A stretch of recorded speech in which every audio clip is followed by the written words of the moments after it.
మహాగణాధిపతయ నమః. సదాశివసమారంభాం శంకరాచార్యమధ్యమాం అస్మదాచార్యపర్యంతాం వందే గురుపరంపరాం. శ్రీమాత్రే నమః. ప్రేక్షకులందరికీ స్వాగతం.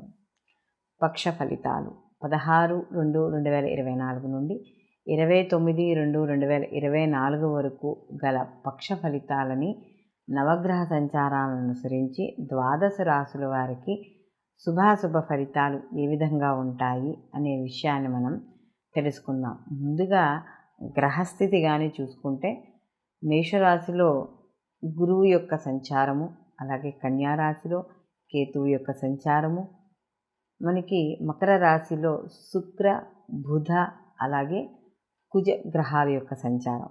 బుధుడు మనకి ఫిబ్రవరి 20వ తేదీ నుండి మకరం నుండి కుంభరాశిలోకి ఆయన మార్పు చెందడం అనేది జరుగుతుంది. అలాగే కుంభరాశిలో రవి శని యొక్క గ్రహాల యొక్క కలయిక, అలాగే 20వ తేదీ నుండి కూడా బుధుడు అక్కడ యాడ్ అవ్వడం అనేది జరుగుతుంది. మీనరాశిలో మనకి రాహు యొక్క సంచారము, చంద్రుడు యొక్క పక్ష ప్రారంభంలో మేషరాశిలో ఈయన యొక్క సంచారం మొదలయ్యి ఆయన ఈ యొక్క పక్షాంతానికి అంటే మనకి ఈ యొక్క 29వ తారీఖు కల్లా తులారాశిలోకి ఈయన ప్రవేశం అనేది అంటే ఆయన సంచారం అనేది జరుగుతోంది. కాబట్టి ఈ 15 రోజులు కూడా ఈ నవగ్రహ సంచారాలు ఏవైతే ఉన్నాయో వీటి యొక్క స్థితి వీక్షణ యొక్క సంచారాన్ని అనుసరించి ఈ యొక్క ద్వాదశ రాశుల వారికి కూడా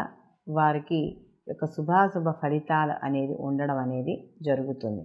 కాబట్టి అసలు ఈ ద్వాదశ రాశుల వారికి ఎలా ఉండబోతోంది అనే విషయాన్ని ఇప్పుడు మనం తెలుసుకుందాం. మేషరాశి వాళ్ళకి మేషరాశిలోకి అశ్విని 1, 2, 3, 4 పాదాలు, భరణి 1, 2, 3, 4 పాదాలు, అలాగే కృత్తిక 1వ పాదము మనకి మేషరాశిలోకి రావడం అనేది జరుగుతుంది. ఈ మేషరాశిలోకి ఈ యొక్క పక్ష ఫలితాల్లో కానీ చూసుకున్నప్పుడు వీళ్ళకి ఈ యొక్క శుక్రుని యొక్క మార్పు, అలాగే ఈ యొక్క బుధుని యొక్క మార్పు ఇవన్నీ కూడా కొంత ఫలితాన్ని అంటే ఎటువంటి ఫలితాలను ఇస్తున్నారు అని చూసుకున్నప్పుడు శుక్రుడు వీళ్ళకి దశమంలోకి మార్పు చెందడం అనేది జరుగుతుంది. ఎప్పుడైతే ఈ దశమంలో శుక్రుడు మార్పు చెందాడో తప్పనిసరిగా స్త్రీలకు సంబంధించిన విషయాల్లో జాగ్రత్త అనేది తప్పకుండా వ్యవహరించాలి. అంటే అక్కడ స్త్రీలు అన్నప్పుడు అందరూ రావడం అనేది జరుగుతుంది. ఇప్పుడు తల్లి, సోదరీమణులు, అలాగే ఏదైనా వృత్తి ఉద్యోగ వ్యాపారాల్లో పనిచేసేటప్పుడు వాళ్ళకి సంబంధించిన చుట్టుపక్కల కొలీగ్స్ అవ్వచ్చు, వీళ్ళందరూ ఏదైనా వాళ్ళ వల్ల తెలియక కానీ వృత్తి పరంగా కానీ ఉద్యోగ పరంగా కానీ చిన్న చిన్న సమస్యలు ఏర్పడే అవకాశం అనేది కనబడుతోంది. అలాగే కాస్త ఖర్చులు కూడా కొద్దిగా అధికంగా ఉంటే ఖర్చుల నియంత్రణ అనేది చూసుకోవాలి. బుద్ధిని మనస్సుని కూడా నిశ్చలంగా ఉంచుకొని పని అనేది తప్పనిసరిగా చేసుకోవాలి. అయితే ఇక్కడ మీకు ఈ యొక్క ఏదైతే ఇక్కడ రాశ్యాధిపతి కుజుడు ఉన్నాడో ఆ కుజుడు ఉచ్చస్థానాన్ని ఎప్పుడైతే పొందాడో అంటే ఈయన దశమ స్థానంలో సంచారం ఎప్పుడైతే జరుగుతోందో కాబట్టి కాస్త ఉద్యోగపరంగా అంటే ఈ కుజుడికి సంబంధించిన ఎవరైతే ఉద్యోగాలు చేస్తున్నారో ఆ ఉద్యోగాల పరంగా కొంతవరకు వీళ్ళకి ఉచ్చస్థానం కాబట్టి అనుకూలంగా ఉండడం అనేది జరుగుతుంది. అలాగే ఈ యొక్క రియల్ ఎస్టేట్ కావచ్చు, సిమెంటు ఇలాంటి వ్యాపారాలు చేసే వాళ్ళందరికీ కూడా కాస్త అనుకూలంగా ఉండడం అనేది జరుగుతుంది. అందులో వీళ్ళకి మంచి లాభాలు పొందడం అనేది కూడా జరుగుతుంది. విద్యార్థులకు కూడా మంచి అవకాశాలు లభిస్తాయి.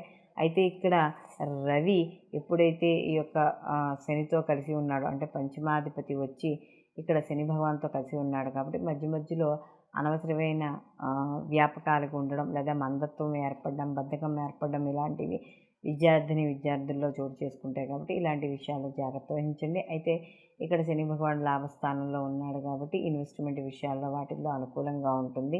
అలాగే వీళ్ళకి ఎవరైతే సినీ కళా రాజకీయ రంగాల్లో పనిచేస్తున్నారో వాళ్ళకి చిన్న అవకాశాలు కూడా వాళ్ళు పొందడం అనేది జరుగుతుంది. వీళ్ళు మరిన్ని మంచి ఫలితాలు పొందడానికి వీళ్ళు ప్రతి నిత్యము కూడా దుర్గా ఆరాధన ఎక్కువగా చేసుకుంటూ ఉండడము, అలాగే కాస్త మధ్యలో ఆరోగ్య విషయాల్లో జాగ్రత్త పడుతూ ఉండడము, అలాగే నారాయణ కవచం నారాయణీయం చదవడం ద్వారా కూడా మరిన్ని మంచి ఫలితాలు అంటే ఆరోగ్యపరంగా మంచి ఫలితాలు పొందడం అనేది జరుగుతుంది. అలాగే వీళ్ళు ప్రతిరోజు కూడా ఇక్కడ సుబ్రహ్మణ్య ఆరాధన చేస్తూ ఉండడం ద్వారా కూడా వీళ్ళకి కొంత అనుకూలమైన ఫలితాలు పొందడం అనేది జరుగుతుంది.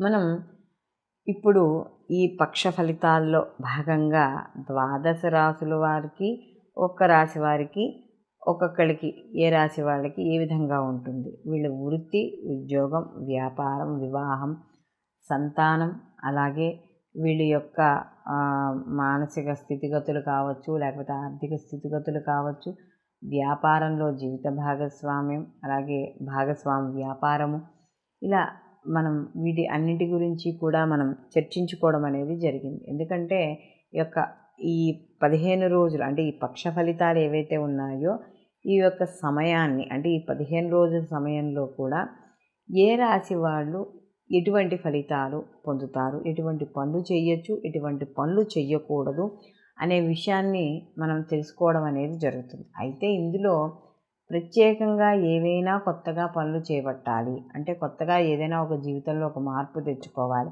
అది ఉద్యోగపరంగా కావచ్చు, వ్యాపారపరంగా కావచ్చు, వివాహపరంగా కావచ్చు, అంటే దైనందిక జీవితంలో కాకుండా ప్రత్యేకంగా మనం ఏదైనా ఒక కార్యక్రమాన్ని మొదలు పెడుతున్నప్పుడు ఈ యొక్క గోచార ఫలితాలతో పాటు జన్మజాతక ఫలితాలు కూడా తప్పకుండా పరిశీలనలోకి అనేది తీసుకోవాలి. ఎందుకంటే ఇప్పుడు ఈ యొక్క ఏవైతే ఈ యొక్క పక్ష ఫలితాలు ఉన్నాయో ఇవి కేవలం గోచార ఫలితాలను మాత్రమే చెప్తుంది, అంటే ప్రజెంట్ ఎలా ఉన్నదని మాత్రమే చెప్తుంది. అయితే మనకి జన్మజాతకం అనేది మనకి ఫ్యూచర్ని కూడా మీ యొక్క వ్యక్తిగత జాతకం కాబట్టి దాని యొక్క ఫలితము మంచైనా చెడైనా కూడా దాని యొక్క తీవ్రత అనేది ఎక్కువగా ఉండడం అనేది జరుగుతుంది. మంచి ఉందనుకోండి, ఒకవేళ గోచారంలో బాగాలేకపోయినా కూడా మీ యొక్క జన్మజాతక ఫలితాలు శుభ ఫలితాలుగా ఉన్నాయి కాబట్టి మీకు శుభ ఫలితాలే, ఏదైనా ఒక కార్యక్రమం మొదలుపెట్టినా ఒక పని చేపట్టినా కూడా శుభ ఫలితాలే ఎక్కువగా ఉండడం అనేది జరుగుతుంది. కాబట్టి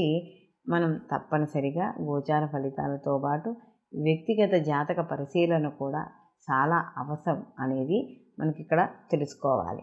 కాబట్టి అందరూ కూడా ఈ యొక్క పక్ష ఫలితాలతో పాటు వ్యక్తిగత జాతక ఫలితాలను కూడా మీరు పరిశీలనలోకి తీసుకుని అప్పుడు మీ యొక్క ముఖ్యమైన పనులు చేపట్టేటప్పుడు నిర్ణయాలు అనేవి తీసుకోవాలి.